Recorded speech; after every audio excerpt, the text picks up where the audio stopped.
حضرت علی کہتے میری نبی پاک نے ڈیوٹی لگائی، فرمایا علی جا ساری برادری کو بلا کے لا۔ آپ فرماتے ہیں 10-11 سال کا مبلغ گلیوں میں پھرنے لگا، 10-11 سال کا مبلغ۔ یہ دیکھیں کہاں دوستی کا آغاز ہوتا ہے۔ کہتے ہیں میں پہلے دن نکلا اپنے رسول کے کہنے پر، میں 10-11 سال کی عمر میں دین کے لیے نکلا، اور پھر وہ 10 سال میں نکلے تو بدر سے لے کر احد تک، حنین سے لے کر خیبر تک، اور مدینے سے لے کر کوفہ کی جامع مسجد کی شہادت تک جناب علی دین کے لیے نکلے ہی رہے۔ فرماتے ہیں 10-11 سال کی عمر میں نکلا، میں نے ابو سفیان کو کہا، ابو لہب کو دعوت دی، میں نے ابو جہل کو بلایا، عتبہ کو، عتیبہ کو، ولید کو، میں نے عباس کو، حمزہ کو، کہتے میں تمام کو، قریش کو دعوت دی حضور کے گھر میں۔ نبی پاک نے کھانا کھلایا، کھانا کھلا کے نا حضور نے نظر ڈالی، میری برادری والوں، میرے چچاؤ، میرے عزیزوں، اس لیے بلایا ہے کہ میں اللہ کا رسول ہوں، میں نے ساری دنیا کو لا الہ الا اللہ کا پیغام دینا ہے، میری مدد کرو، میرے ساتھ چلو، میرے ساتھ تعاون کرو، آؤ نکلو چلے، اٹھو میرے ساتھ۔ کہتے کھانا کھاتے وقت تو گفتگو سارے کر رہے تھے، اس وقت تو پرجوش تھے، چوری کھانے وقت تو سارے تیار تھے، جب کہا خون دینے کی باری آئی ہے تو چپ کر گئے، خون دینے کی باری آئی ہے تو چپ کر گئے، جسے زندگی ہو پیاری وہ یہیں سے لوٹ جائے، میرے قافلے میں شامل کوئی کم ظرف نہیں ہے، کہا چلو میرے ساتھ اٹھو۔ تو حضرت علی کہتے ہیں حضور کے چچیرا دیکھتے کہ کو پکارتے تو چل پر کوئی آواز نہ دیتا۔ کہتے جب میں نے حضور کے چہرے پر ہلکی سی پریشانی دیکھی، مولا علی عمر 10 سال 9 سال، کہتے میں نے ہلکی سی پریشانی دیکھی تو میں کھجور کھا رہا تھا، میری نظر پڑی تو میں نے کھجور بھی پوری نہ کی، میں پیچھے بیٹھا تھا، بچہ جو تھا پیچھے بیٹھا تھا، پیچھے۔ کہتے مجھ سے رہا نہ گیا، میں اٹھا،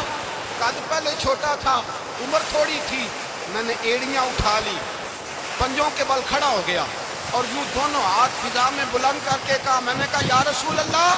یہ نہیں چلتے تو نہ چلے، انا حافظو کا یا رسول اللہ،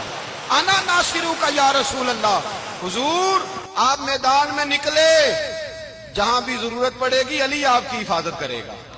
حضور آپ میدان میں نکلے۔ بادشاہ نے نا باز رکھا ہوا تھا اور بڑا پیار کرتا تھا اس سے۔ اب جو باز ہوتا ہے نا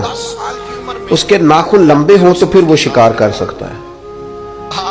اس کے پر بھی تھوڑے بڑے بڑے ہوں تو پھر ہی وہ سجدہ ہے۔ تو بادشاہ نے رکھا تھا، کھلاتا تھا، پلاتا تھا، پیار کرتا تھا اس کے ساتھ۔ تو ایک دن وہ باز اڑ گیا، بے وفائی کر گیا، اس نے کہا شاید میں یہاں قیدی ہوں۔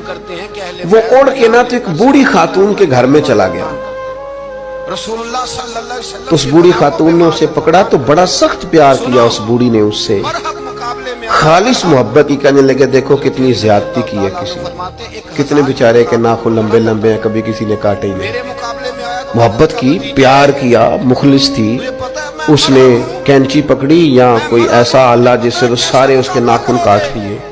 پھر کہنے لگی دیکھو کتنا بیچارے پر بوجھ ہے، اتنے اتنے بڑے پر ہو گئے، کبھی کسی نے سوچا ہی نہیں کہ اس کے پر کاٹ دیے جائیں، ذرا صفائی ہو جائے۔ پھر اس نے اس کے پر کاٹ ڈالے،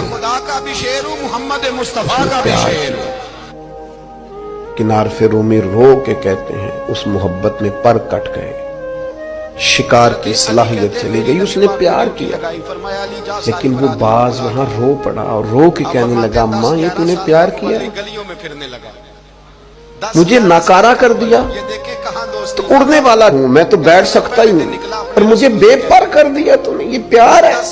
محبت، پیار، خلوص، اس میں بھی تو قابلیت اور اہلیت کی ضرورت ہے۔ عارف رومی کہتے ہیں پھر وہ وہاں رویا، رو کے کہنے لگا کاش کبھی میرا مالک مجھے مل جائے نا، اسے سلیقہ آتا تھا مجھے سنبھالنے کا،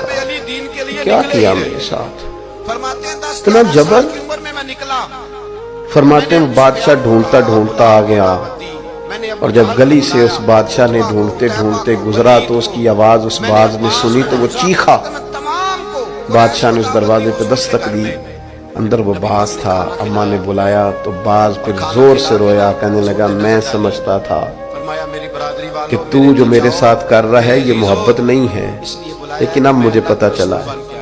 کہ اس نے کی تو محبت ہی تھی پر میرے پاڑی کاٹ ڈالے سارے، اس کی محبت نے میری آزادی چھین لی،